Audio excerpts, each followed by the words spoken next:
अब भाई और बहनों, ये जो मोह ममता का रोग है, ये मोह ममता का रोग चाहे विषय वासनाओं वाला हो, चाहे बेटा बेटी के प्रति हो, चाहे माता पिता के प्रति हो, ये सारे के सारे रोग हमने यहीं पर समाप्त करने पड़ेंगे।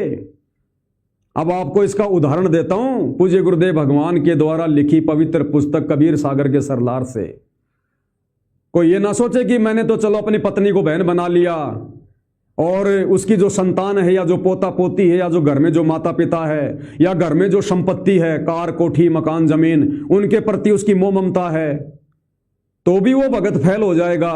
पांचों के पांचों विकार त्यागने पड़ेंगे हृदय से ज्ञान को आधार बना के।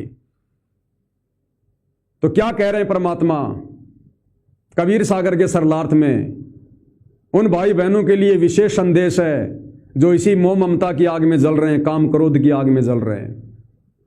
अब्राहिम सुल्तान का जिक्र किया है परमेश्वर जी ने। यह कबीर सागर का सरलार्थ है, पेज नंबर है 127। और इसमें पूज्य गुरुदेव भगवान ने हमें किस प्रकार से समझाया है देख लीजिएगा। यह कबीर सागर का सरलार्थ है। सरलार्थ करता है सतगुरु रामपाल जी महाराज। और ये इस कबीर सागर के सरलार्थ का पेज नंबर है 127। आप जी को मैं ये पूरा ये बड़ा करके दिखा रहा हूं। कबीर सागर का सरलार्थ, अनुराग सागर, और ये पेज नंबर 127 जो गुरुदेव भगवान ने जो पुस्तक लिखी है कबीर सागर का सरलार्थ, उसका पेज नंबर 127 है। ठीक है। और इसमें देखिएगा किस प्रकार से गुरुदेव भगवान ने हमें हर प्रकार से हर समस्या का समाधान दे रखा है। जो भाई बहन ये कहते हैं कि गुरुजी ने कब बोला कि विषय वासनाओं से दूर हो जाओ, शादी भी मत करो, रमणी भी मत करो, पति पत्नी के संबंधों को भाई बहन के संबंधों में तब्दील कर लो, गुरुजी ने कब बोला? अरे गुरुजी ने हर बात बोल रखी है, हर बात को लिख रखा है, लेकिन हम ध्यान से सत्संग सुने तब ना, ध्यान से पुस्तकों को हम इनको पढ़ें तब ना। तो क्या कहा गुरुदेव भगवान ने कबीर सागर के सरलार्थ में?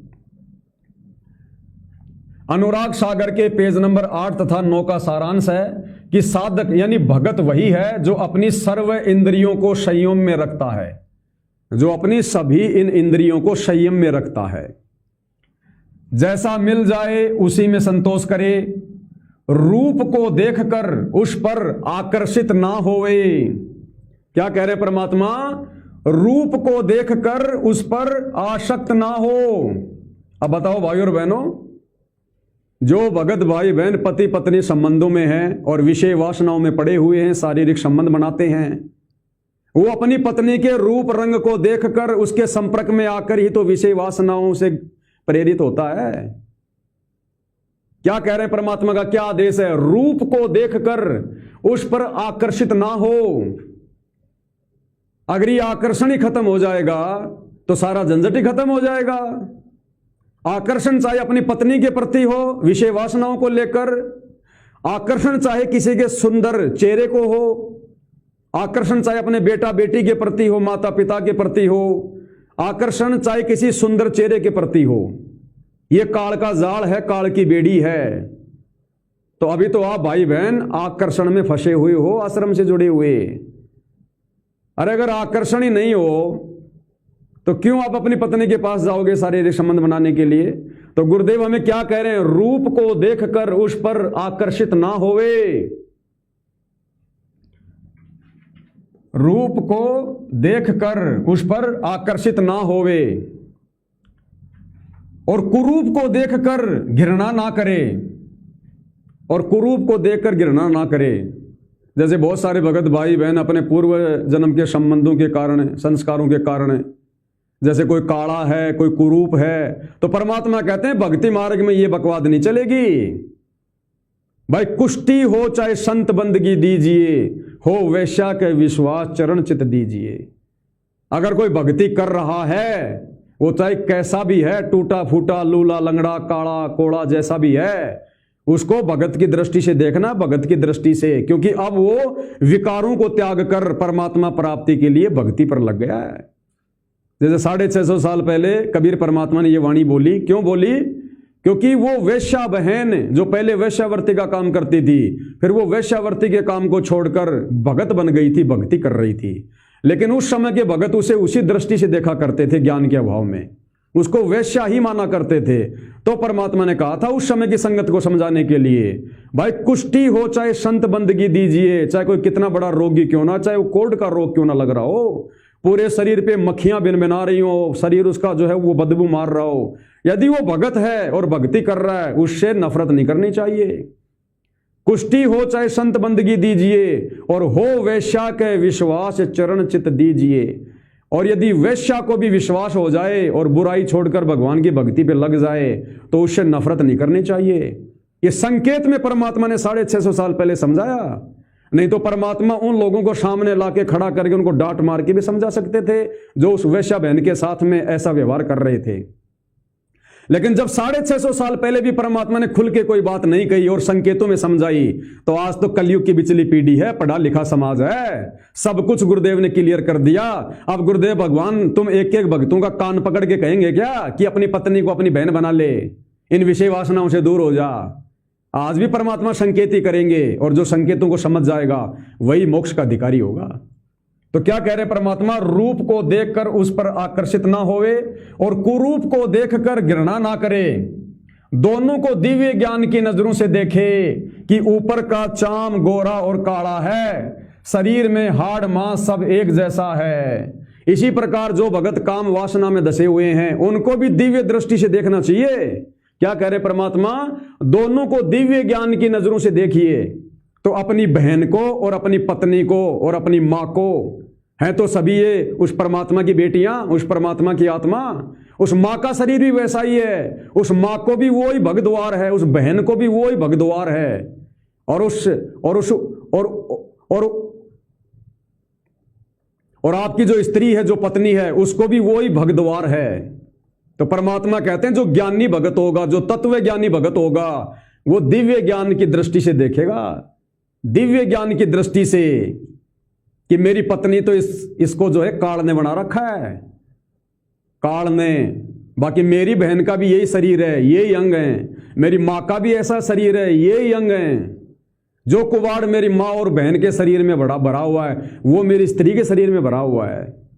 और दिव्य ज्ञान की दृष्टि से हमने अपनी स्त्री को भी अपनी बहन की नजर से देखना चाहिए, परमात्मा की बेटी की नजर से, तब जाकर मोक्ष होगा। उसको कहते हैं आत्मज्ञानी। अपनी पत्नी के साथ भगत होकर संभोग करने वाला तो आत्मज्ञानी भी नहीं है, परमात्मा ज्ञान तो बहुत दूर की बात है। तो परमात्मा कहते हैं दोनों को दिव्य ज्ञान की नजरों से देखना चाहिए, तथा जरा सा रोग होने पर गल जाता है संडास, यानी ये बदबू मारने लगता है शरीर, इस प्रकार विवेक से भक्ति करें। गुरुदेव कहते हैं थोड़ा बुद्धि विवेक का इस्तेमाल करो। कई भगत भाई बहन सोशल मीडिया पर कहते हैं, सत्सेवक कहते हैं विवेक से काम लो, विवेक से काम लो। भैया विवेक से लेना पड़ेगा, ये भगवान का आदेश है कि विवेक से काम लो। विवेक से तुम्हें ज्ञान दे दिया, भक्ति दे दी, सब कुछ बता दिया, अब भी सुअर की तरह गंदगी में नाक रगड़ते रहोगे क्या? मैंने सार नाम ले लिया, मैंने सार शब्द ले लिया, कुछ नहीं मिला, नकली खिलौना पकड़ा रखा है गुरुदेव ने। सार नाम सार शब्द के योग्य बनने के लिए तो सात संगति ज्वाइन करनी पड़ेगी, सात संगति वाली भक्ति क्रिया करनी पड़ेगी। तो क्या कह रहे परमात्मा, इस प्रकार विवेक से भक्ति करें। यदि कोई सम्मान करता है तो प्यार से, और प्यार से बोलता है तो खुशी महसूस ना करें, और यदि कोई कुबोल, यदि कोई कुवचन कहता है तो दुख ना माने। हम सत्सेवक पिछले 10 वर्षों से जो सत्य संदेश दे रहे हैं, ना जाने भगत भाई बहन हमें क्या क्या गालियां देते हैं। इस दास पे तो गुरुदेव भगवान के जो है वो परिवार वालों ने, आश्रम वालों ने कितने मुकदमे लगा रखे हैं, कितनी बार मेरी मार पिटाई कर रखी है, गालियों की तो बरसात कर रखी है। हमने कभी भी उनकी बातों का बुरा नहीं माना, और यदि कोई हमारी बड़ाई करता है, कोई प्रशंसा करता है, तो भी हम किसी की बातों से जो है प्रसन्न नहीं होते। हम समभावी हैं, समदृष्टि, क्योंकि हम सत्सेवक हैं। गुरुदेव भगवान का आशीर्वाद है, हमें हकीकत का पता है कि हमने मोक्ष करवाना, मोक्ष टारगेट हमारा मोक्ष है। इसलिए हम किसी के कमेंट्स करने से, किसी के वीडियो बनाने से हम अपना आपा नहीं खोते। हम प्यार प्रेम से जो संदेशा भगवान ने दिलवाना है, संदेशा हम देते रहते हैं। फिर क्या कह रहे परमात्मा, प्यार से बोलता है तो खुशी महसूस ना करें, ये ज्ञानी भगत के लक्षण हैं। और यदि कोई कुबोल, यदि कोई कुवचन कहता है तो दुख ना माने, बिल्कुल भी दुख नहीं मानना उसका। जिसकी जितनी बुद्धि उतना ही बताए, उसका बुरा मत मानियो, बेचारा अधिक कहां से लाए। उनकी बुद्धि के स्तर को जानकर शांत रहें। इसलिए हम सत्सेवक भाई बहन, आश्रम वाले भाई बहनों की उस बुद्धि के लेवल को जानकर हम शांत रहते हैं। उनके किसी भी प्रकार के उन भद्दे और गंदे गालियों से युक्त उन कमेंट्स का हम कोई जवाब नहीं देते। यदि कोई अच्छा भोजन, खीर, खांड, हलवा, पूरी खिलाता है तो उसी कारण उससे प्रभावित ना हो। अब आश्रमों में क्या हो रहा है? देसी घी का भंडारा, देसी घी का भंडारा, लड्डू जलेबी, लड्डू जलेबी। अरे परमात्मा क्या कह रहे हैं? तुमने इस प्रकार की मार्केटिंग करके संगत को लड्डू जलेबी के चक्कर में आश्रम में बुलाना शुरू कर दिया। तो मालिक कहते हैं यदि कोई अच्छा भोजन, खीर, खांड, हलवा, पूरी खिलाता है तो उसी कारण उससे वो प्रभावित ना हो, उसको उसका कर्म का फल मिलेगा। यदि कोई सूखा सूखा भोजन खिलाए तो उसको अधिक भाव से और प्यार से खाना चाहिए। लड्डू जलेबी के बजाय अगर कोई बेचारा कोई गरीब भगत है और यदि रूखी सूखी रोटी खिला रहा है तो लड्डू जलेबी वाले भाव से भी ज्यादा भाव देना चाहिए, क्योंकि वो श्रद्धा से खिला रहा है।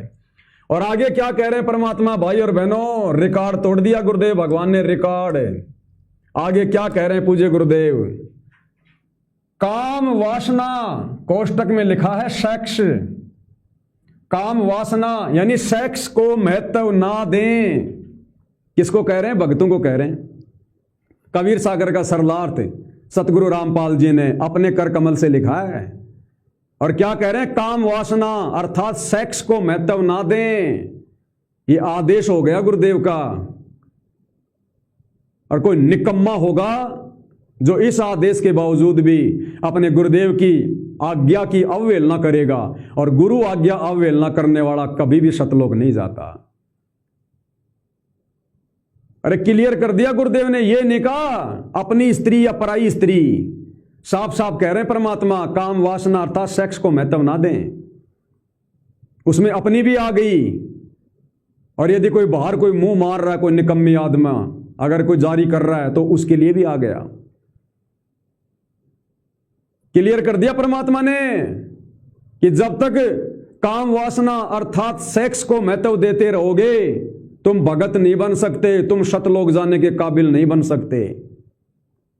काम वासना अर्थात सेक्स को महत्व ना दें, खत्म कर दो, बिल्कुल नष्ट कर दो। पति पत्नी के संबंधों को भाई बहन के संबंधों में तब्दील कर दो। यह आदेश है सतगुरु रामपाल जी का, उन्हीं के द्वारा लिखी पुस्तक में। अरे महत्व नहीं देने का मतलब क्या हुआ? ये नहीं कहा कि धीरे धीरे कम कर दो, ये नहीं कह रहे गुरुदेव कि धीरे धीरे कम कर दो, कहते महत्व ना दो यानी ध्यान भी मत दो उस तरफ, बिल्कुल भी छोड़ दो, रिजेक्ट। काम वासना अर्थात सेक्स को महत्व ना दें, वही भगत वास्तव में परमेश्वर प्राप्ति कर सकता है। अरे वो ही भगत सतलोक जा सकता है। ये सतगुरु रामपाल जी कह रहे हैं भाई अब तो मानो सतलोक आश्रम वालों। पिछले 4-5 दिनों से सत्सेवक भाई बहन सोशल मीडिया पर संदेशा दे रहे हैं कि अपनी पत्नी को बहन बनाओ, अपनी पत्नी को बहन बनाओ अगर सतलोक जाना है तो। कितने लोग जो आश्रम से जुड़े हैं गालियां दे रहे हैं, सार नाम ले रखा है, सार शब्द ले रखा है, वो भी गालियां दे रहे हैं कि ये पवन कुत्ता, फलाना कुत्ता, ये गुरुजी के ज्ञान के विरुद्ध बात कर रहा है। गुरुजी ने हमारे को कब आदेश दिया कि अपनी पत्नी को बहन बना लो? ये आदेश दे रखा गुरुदेव ने। गुरुदेव कहते हैं काम वासना सेक्स को महत्व ना दें, अर्थात काम वासना छोड़ दो, शारीरिक संबंध बनाना छोड़ दो। जब तुम अपनी पत्नी के साथ में शारीरिक संबंध बनाना छोड़ दोगे तो ऑटोमेटिक भाई बहन का रिश्ता बन गया। अरे बना के नहीं बना। अपनी पत्नी के साथ जब तुम वो कुकर्म करना छोड़ दोगे, सेक्स करना छोड़ दोगे, तो तुम्हारी पत्नी में और तुम्हारी बहन में क्या अंतर रह जाएगा? तो बन गई ना तुम्हारी बहन। तुम भी भक्ति करो, उसको भी बेचारी को भक्ति करने दो। क्यों उसका शरीर तोड़ रहे हो फालतू में? क्यों पाप के भागी बन रहे हो? तो सतगुरु रामपाल जी ने मना कर रखा है, भगत समाज को आदेश दे रखा है। अगर कोई ये मानता है कि ये पुस्तक सतगुरु रामपाल जी ने लिखी है तो और नहीं लिखी है तो पुस्तक को लेकर आश्रम में जाओ और पूछो गुरुदेव से कि गुरुदेव यदि आपने नहीं लिखी है तो फिर ये किसने लिख दी है। तो गुरुदेव भगवान ने बिल्कुल क्लियर कर रखा भाई, संशय और शंका की कोई गुंजाइश नहीं है। बहुत सारे भगत जो आश्रम से जुड़े हैं कह रहे थे कि पवन दास पे मुकदमा करेंगे, ऐसी बात क्यों बोल रहा है, मुकदमे कर दो 50। तुम्हारे मुकदमों से ना मैं कभी पहले डरा, ना आज डरूंगा, ना आगे डरूंगा। मेरी पूंछ का बाल भी नहीं उखाड़ पाए तुम 11 साल में। 5 मुकदमे कर रखे तुम आश्रम वालों ने, 5 मुकदमे। सतगुरु रामपाल जी से भी मेरे ऊपर तुम लोगों ने मुकदमा करवा दिया। मेरी पूंछ का बाल भी नहीं उखाड़ पाए आज तक, क्योंकि मैं अपने स्टैंड पे हूं। मेरा किसी के प्रति कोई द्वेष नहीं, मैं कोई द्वेष भाव में वीडियो नहीं बनाता। मैं आपको भी अपना भाई बहन समझता हूं और मुझे पता है कि तुम लोग गटर में जा रहे हो, गटर में तो समझाना मेरा फर्ज है। चाहे कितने मुकदमे करो, इन चीजों से पवनदास नहीं डरता। जब तक मेरा गुरु मेरे साथ है, उनका आशीर्वाद मेरे साथ है, 50 मुकदमे झेल कर भी इसी प्रकार से गुरु ज्ञान का प्रचार करूंगा। बाकी राग द्वेष मेरा किसी के साथ नहीं है। पर्सनल व्यक्तिगत किसी के जीवन पे मैं कोई बात नहीं करता। मेरे गुरु के भक्ति मार्ग में जो मर्यादा है उनके ऊपर खुल के बोलूंगा। मेरे गुरु के भक्ति मार्ग में कोई गंदगी फैलाएगा उसकी पूंछ के बाल उतारूंगा, पूंछ के बाल ज्ञान आधार से। तो सतगुरु रामपाल जी ने आदेश दे रखा भाई अपनी संगत को, अपने भक्तों को। अब कोई महान नीच, कोई महान नालायक होगा जो अपने गुरु के द्वारा दिए गए आदेश की पालना नहीं करेगा।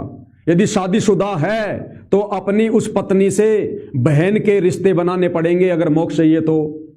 और यह संदेश सुनने के बाद, यह प्रमाण देखने के बाद, यदि कोई रमेणी करने की सोच रहा है वो घटिया कर्म करने के लिए, तो उसने दिलो दिमाग से रमेणी की बात निकालनी पड़ेगी। अगर मोक्ष चाहिए तो, अन्यथा करो, कोई दिक्कत नहीं है। भगवान तो जबरदस्ती किसी का हाथ पकड़ के पीछे नहीं करेगा। लेकिन जो ये कह रहे थे ना कि गुरु का आदेश कहां है, गुरु का आदेश कहां है, ये तुम्हारे गुरु का ही आदेश है। ये काम वासना अर्थात सेक्स को महत्व ना दें, वही भगत वास्तव में परमेश्वर प्राप्ति कर सकता है। यानी वो ही सतलोक जा सकता है। नियम बता दिया, फॉर्मूला बता दिया, अगर नहीं हटोगे इस गंदी क्रिया से सतलोक नहीं जा सकते। और जिस दिन ये संदेशा मिल जाए उसी दिन संकल्प लेना पड़ेगा। ये नहीं चलेगा 2 महीने बाद, 4 महीने बाद में। इसका मतलब तू तो चिकना घड़ा हो गया और ज्ञानकार गांव का तो चमकाशा होता है, फिर तेरे ऊपर कोई असर नहीं होने वाला। जब तक नहीं पता था तब तक ये पवनदास भी सूअर की तरह नाक रगड़ रहा था। लेकिन जिस दिन पता चला उस दिन के बाद गुरुदेव से रो रो के अरदास की कि परमात्मा मेरे बस की बात नहीं है, मैं तो 2 कोटि का जीव हूं मालिक। ये ब्रह्मा विष्णु महेश नहीं बच पाए परमात्मा इस काम क्रोध से, ये बंदी छोड़ आप दया करो। रो रो के मालिक से प्रार्थना की थी 6 महीने, तब जाकर पूज्य गुरुदेव भगवान ने दया बख्शी।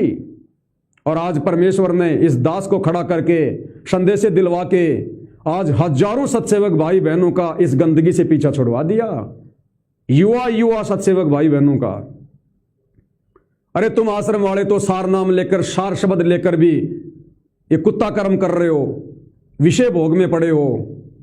साध संगति में तो संकल्प दीक्षा लेकर भाई बहन अपनी पति पत्नी के संबंधों को भाई बहनों के संबंधों में तब्दील कर चुके हैं वर्षों से। और उनके मन में भी नहीं आता कभी, क्योंकि उन्होंने हृदय से पहले ज्ञान आधार से साथ संगति से जुड़कर गुरु को भगवान माना है। उसके बाद उन्होंने भगवान की सेवा की है, रोज भगवान के चरण धो रहे हैं, उस अमृत जल को पी रहे हैं, उससे सद्बुद्धि आती है। भगवान को भोग लगा के भोजन खा रहे हैं, उससे वो भोजन अमृत बनता है, सद्बुद्धि आती है। अपने गुरु की आरती उतार रहे हैं, उससे गुरु प्रसन्न होता है, आशीर्वाद देता है। तब जाकर ये जीव इस काल लोक में इन तीनों गुणों से बच सकता है।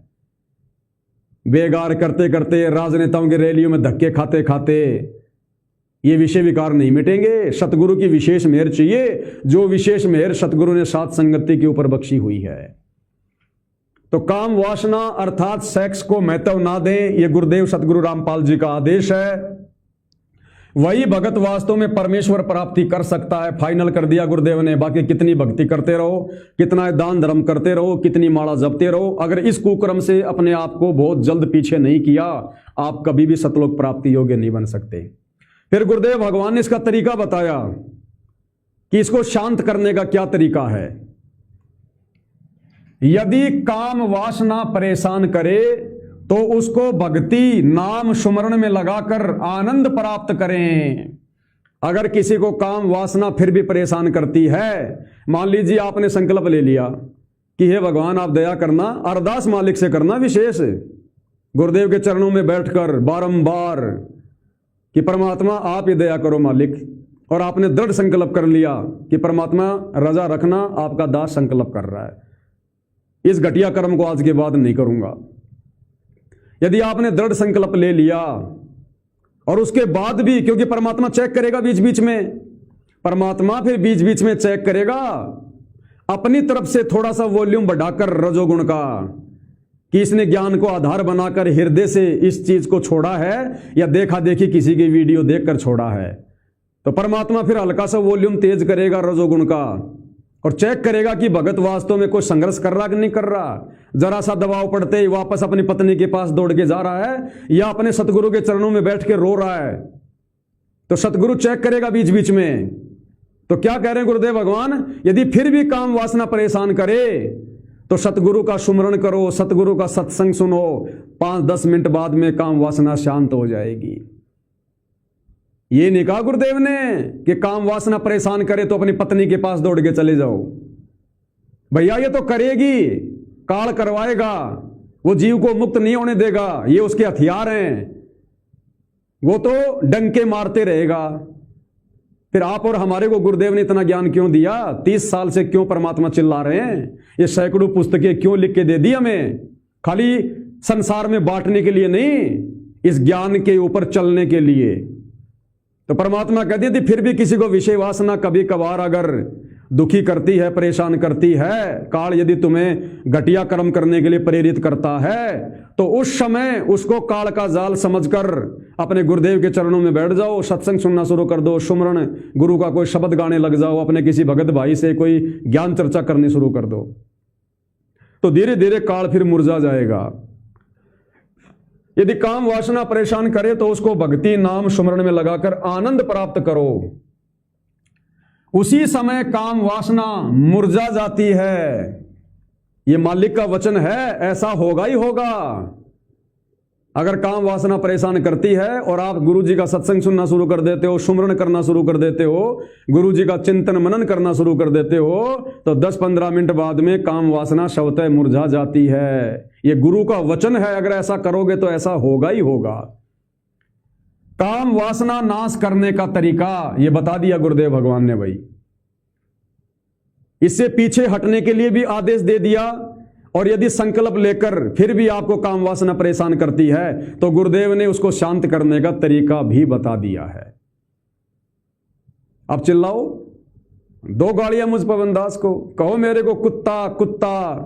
अरे मैं तो भाई कुत्ता होकर भी तुम लोगों से ठीक हूं। मैं कम से कम अपने गुरु आशीर्वाद से तुम्हारी तरह विषय वासनाओं का गुलाम तो नहीं हूं, अपने सतगुरु का गुलाम हूं। तो गुरुदेव ने बिल्कुल कबीर सागर के सरलार्थ में क्लियर किया हुआ है। भाई अगर किसी ने समझना है तो अच्छी बात है, और किसी ने नहीं समझना है तो अच्छी बात है। जबरदस्ती ना मेरे गुरु ने किसी को समझाया, ना मेरे गुरु ने किसी के साथ जबरदस्ती की, ना जबरदस्ती गुरु का शिष्य ये पवनदास कर सकता, ना मेरे भगत भाई सत्सेवक कर सकते। तो बिल्कुल क्लियर कर दिया है कबीर परमेश्वर सतगुरु रामपाल जी ने उन भक्तों को एक विशेष संदेशा अपनी अमृतवाणियों के माध्यम से, अपने कर कमल से लिखित कबीर सागर के सरलार्थ के माध्यम से, अपने सत्संग के माध्यम से बिल्कुल क्लियर कर दिया है कि यदि इस कलयुग की बिचली पीढ़ी में, मोक्ष के प्राइम टाइम में, अगर भगत ने वास्तव में मोक्ष प्राप्त करना है, काल के लोक से छुटकारा प्राप्त करना है, तो भाई उसने काम वासना से बिल्कुल दूर हटना पड़ेगा। अन्यथा आप सतलोक के अधिकारी नहीं बन सकते। आप विषय वासनाओं के कीड़े बनकर जमपुर जा सकते हो।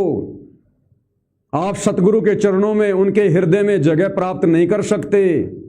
कितनी कोशिश कर लेना, कितना ही भक्ति का दिखावा कर लेना, कितना ही ढोंग कर लेना, कितनी कोशिश कर लेना, जब तक सतगुरु हृदय में नहीं बैठेगा, विशेष आशीर्वाद नहीं देगा, तब तक यह काल आपका पीछा छोड़ने वाला नहीं है। बड़े बड़ों को ले मरा, ब्रह्मा विष्णु महेश को ले मरा, आज उनका इतिहास बन गया। आप और हम 2 कोटि के जीवों की क्या औकात है? अगर सतगुरु की हमने विशेष रजा प्राप्त नहीं की, उनको प्रसन्न करके, परमेश्वर मान के, उनकी शत भक्ति करके, उनकी सेवा करके, तो सतगुरु अपनी दया तब तक नहीं बख्शेगा। और यह तरीका सतगुरु को खुश करने का, प्रसन्न करने का, यह साध संगति के अलावा धरती पर कहीं नहीं है, धरती पर। क्योंकि शतलोक आत्माओं को ले जाने के लिए परमात्मा ने ट्रेनिंग सेंटर के रूप में साध संगति को चुना है। यह बात आज भले तुम्हें कड़वी लग रही है कि पवन को तो गुरुजी ने गुरुद्रोही घोषित कर रखा है, पवन तो गुरुजी के दर्शन करने भी नहीं जा रहा। अरे गुरुजी मेरे घट में बैठे, मेरे घर में बैठे, तुम रोज गुरु के दर्शन कर रहे हो, तुम रोज आश्रमों में जा रहे हो और तुम्हारे सिर पे काल बैठा है। और जरा विचार करो, 10 साल से मैं आश्रमों में नहीं जा रहा, गुरुजी के आने के बाद कुछ ऐसी परिस्थितियां हैं जिनके कारण मैं दर्शन करने नहीं जा रहा, और फिर भी मेरा गुरु पल पल मेरे शीश पे बैठा है। तो गुरु भक्ति कहां चल रही है? इस पवनदास के सीने में या तुम्हारे सीने में? गुरु कहां बैठा है, तुम्हारे हृदय में या पवनदास के हृदय में? ये कॉमन सेंस की बातें भाई, ऐसे नहीं समझ में आएंगी। गुरु जब क्लियर करेगा तभी करेगा।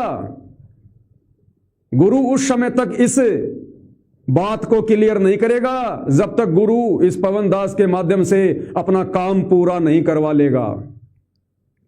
कर दो कितने चैनल डिलीट, कर दो कुछ भी, आने वाले समय में यह सच्चाई जन जन तक जाएगी।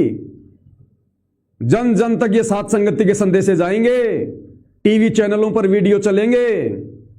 क्योंकि इन वीडियो को देखे बिना हम कभी भी हृदय से गुरु को परमात्मा नहीं मान सकते, इन विषय विकारों से पीछा नहीं छुड़वा सकते, गुरु का विशेष आशीर्वाद प्राप्त नहीं कर सकते।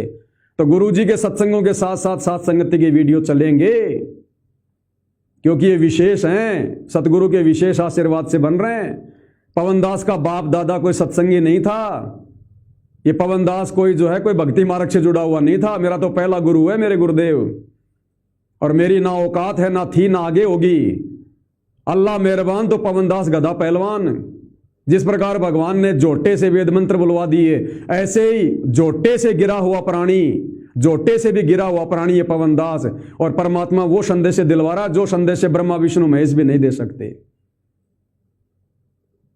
तो भैया ये तो बहुत आगे की बातें हैं, इनको समझने के लिए गुरु जी की रजा प्राप्त करो, मेहर प्राप्त करो, ग्रेस मार्ग प्राप्त करो, ऐसे समझ में नहीं आएंगी ये सात संगति की बातें। वस्तु अगोचर दई सतगुरु ने भली बताई बातां, ये वो भली बातें हैं।